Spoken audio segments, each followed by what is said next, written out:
देखिए, अब हम जान लेते हैं फैक्टर अफेक्टिंग पोटेंशियल एनर्जी। हमने जब पोटेंशियल एनर्जी की डेफिनेशन पढ़ी थी, जब हमने आपको बताया था, तो उस टाइम पे क्या था, अगर हम किसी हाइट h हाइट पे अगर किसी ऑब्जेक्ट को हम m मास के अगर ऊपर लेके जाते हैं तो उसका फॉर्मूला बनेगा हमारे पे पोटेंशियल एनर्जी बराबर mgh, जो कि mg क्या होगा, उसका वेट होगा, और h क्या होगा, एट सम हाइट, ग्राउंड से कुछ हाइट के ऊपर जाना। और दूसरा हमने पढ़ा था चेंज इन शेप, अगर हम किसी ऑब्जेक्ट की शेप को चेंज करते हैं तो उसी हिसाब से उसकी जो पोटेंशियल एनर्जी है वो बदलती है ना। तो अब हम उसके फैक्टर देख लेते हैं, किन फैक्टर पे अफेक्ट करेगा पोटेंशियल एनर्जी। तो नंबर 1 पे आता है हमारे पे मास।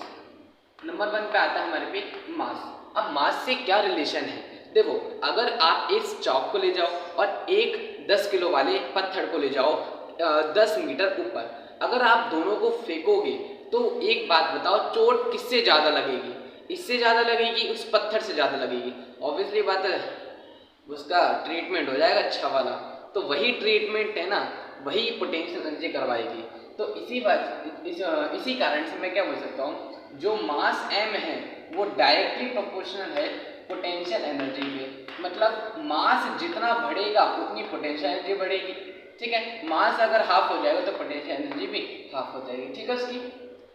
तो मास के साथ तो ये रिलेशन है। और एक आता है हमारे पे हाइट, अगर हम कुछ हाइट पे ले जाते हैं तो उसके साथ क्या रिलेशन है, तो हाइट के साथ भी यही कुछ सीन है। क्या सीन है भाई, कि अगर आप एक काम करो आप, कि 10 किलो वाले ऑब्जेक्ट 10 मीटर के हाइट पे है और 9 किलो वाला 50 मीटर के हाइट पे है। अब बताओ चोट किससे ज़्यादा लगेगी, 10 किलो वाले से ज़्यादा लगेगी या फिर 9 किलो वाले से ज़्यादा लगेगी। तो क्योंकि मुझे पता है वो ज़्यादा हाइट पे है तो ट्रीटमेंट उसका ज़्यादा हो जाएगा, ट्रीटमेंट ज़्यादा होगा तो इसके साथ रिलेशन भी डायरेक्टली में आएगा।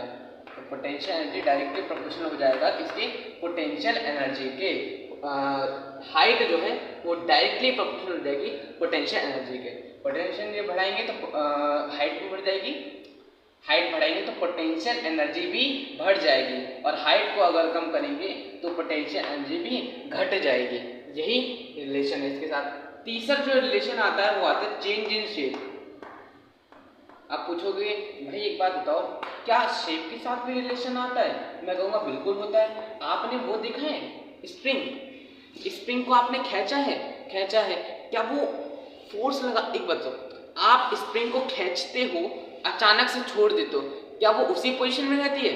आप कहोगे नहीं, वो तो अपने ही पोजीशन पे आ जाती है जैसे इसकी इनिशियल पोजीशन थी।